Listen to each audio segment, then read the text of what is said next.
Hi అందరికీ welcome to my channel. ఈరోజు నేను కాకరకాయ కారం ఎలా చేసుకోవాలో చూపిస్తున్నాను. కాకరకాయ అంటే రెగ్యులర్గా కాదు, ఇందులో చాలా స్పెషల్ ఉంది. అదేంటో మీకు ప్రాసెస్లో తెలుస్తుంది. అబ్బా కాకరకాయ చేదుగా ఉంటుంది అనుకోకండి ప్లీజ్. ఇలా ఒకసారి మాత్రం ట్రై చేసి చూడండి, చాలా బాగుంటుంది. ముందుగా కాకరకాయలు తీసుకొని బాగా కడిగి పెట్టుకోవాలి. అవి శుభ్రం చేసేసుకున్నాక వాటిని తీసుకొని తొనలు తీసేసేయాలి. అటుపక్క ఇటుపక్క తీసేసి చక్కగా చక్రాల్లో తరుక్కోవాలండి. సన్నగా మీకు ఎంత సన్నగా వీలైతే అంత సన్నగా చేసుకోండి. ఎందుకంటే వీటిని మనం డీప్ ఫ్రై చేస్తాము. అలాగే మొత్తం అన్నీ వేయించుతాం కదా, చాలా బాగా వస్తుంది. ఇలా ఈ షేప్లో మొత్తం అన్నీ కట్ చేసుకొని పెట్టేసుకోవాలి. సన్నగా కట్ చేసుకున్నాను కదా, దీన్ని పక్కన పెట్టేసుకుంటే ప్రాసెస్ ఈజీగా చేసుకోవచ్చు. డీప్ ఫ్రైకి సరిపడా ఆయిల్ పెట్టేసుకోవాలండి. అది కాస్త వేగాలి. అది వేగేదాకా వెయిట్ చేద్దాం ఒక్క 5 minutes. ఇప్పుడు బాగా వేడెక్కిందండి ఆయిల్ వేడెక్కాక కాకరకాయలు వేస్తున్నానండి. ముందు కొంచెం వేసాను, ఇప్పుడు మిగిలిన కొంచెం కూడా వేసేస్తున్నాను. మొత్తం అన్ని కాకరకాయలు వేసేసి చక్కగా గోల్డెన్ బ్రౌన్ వచ్చేదాకా వేపుకోవాలండి. కాకరకాయలు హెల్తీ కూడా అండి. షుగర్ పేషెంట్స్ తీసుకోవడం అయితే వాళ్ళకి షుగర్ చాలా బాగా కంట్రోల్ అవుతుంది. మామూలుగా కూడా మనలాంటి వాళ్ళకి కూడా చాలా హెల్తీ, బోల్డ్ విటమిన్స్ ఉన్నాయండి.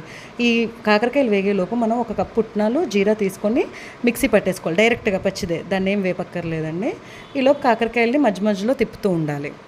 ఆ ఒక్క పౌడర్ కూడా రెడీ చేసేసుకుంటే కాకరకాయలు వేగేలోపు అయిపోతుంది.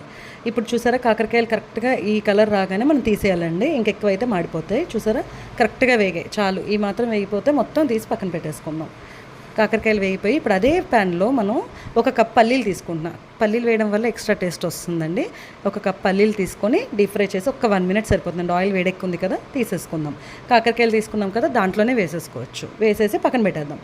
ఇప్పుడు ఒక కడాయి తీసుకొని దాంట్లోకి ఒక 1.5 tablespoon ఆయిల్ తీసుకుంటున్నాను. ఆయిల్ తీసుకొని అది కాస్త వేడెక్కాక పోపులు వేసేస్తున్నాను. పోపులు వేసాక కొంచెం చిట్పట్లాడాలండి పోపులు. ఇది కాస్త వేగుతూ ఉన్నప్పుడు కరివేపాకు వేసుకున్నాను. కరివేపాకు వేసాక వెల్లుల్లి రెబ్బలు. ఇందులో వెల్లుల్లిపాయలు మీరు ఎంత వేసుకుంటే అంత బాగుంటుంది టేస్ట్ అనేది. ఇంకా మీ ఓపిక, ఇంతకు మించి కూడా వేసుకోవచ్చు. నేను ఎప్పటికీ 15-20 దాకా వేసానండి. తర్వాత ఆనియన్స్ మీడియం సైజ్వి ఒక 3 వేసుకున్నా అండి. ఎందుకంటే ఇక్కడ ఆనియన్స్ అనేది మనం కర్రీలా కాదు, బాగా వేగాలి. బాగా వేగి ఇందులో సగం అయిపోతాయండి ఆనియన్స్, అంతవరకు వేపుకుంటున్నాను. కొంచెం దగ్గర పడిపోయి చాలా తక్కువ అయిపోతాయి. చూసారా, ఆనియన్స్ అనేది మళ్ళీ కలర్ చేంజ్ కూడా అయిందండి నాకు. పసుపు కూడా వేసాను. పసుపు పచ్చివాసన పోవాలి. ఆనియన్స్ చాలా చిన్నగా అవ్వాలండి. కొంచెం బాగా ఫ్రై అయ్యాక అప్పుడు కాకరకాయలు పల్లీలు వేయాలి. ఆనియన్స్ మాత్రం కొంచెం పచ్చిగా ఉన్నప్పుడు వేయకండి, టేస్ట్ రాదు. ఇది ఇలా వేగుతూ ఉండగా ముందుగా రెడీ చేసుకున్నాం కదా పుట్నాలు జీరా పౌడర్, అది వేసేసాను. డైరెక్ట్గా అది వేసాక టేస్ట్కి సరిపడా సాల్ట్, అలాగే కారం 1 tablespoon వేయాలండి. కొంచెం కారం ఎక్కువ పడుతుంది. ఇంకా ఎక్కువ కావాలనుకున్న వాళ్ళు వేసుకోవచ్చు. ఇవన్నీ ఒకసారి మిక్స్ చేసేసుకొని ఇది పొడి పొడిలాడుతూ వస్తుందండి, చాలా బాగుంటుంది.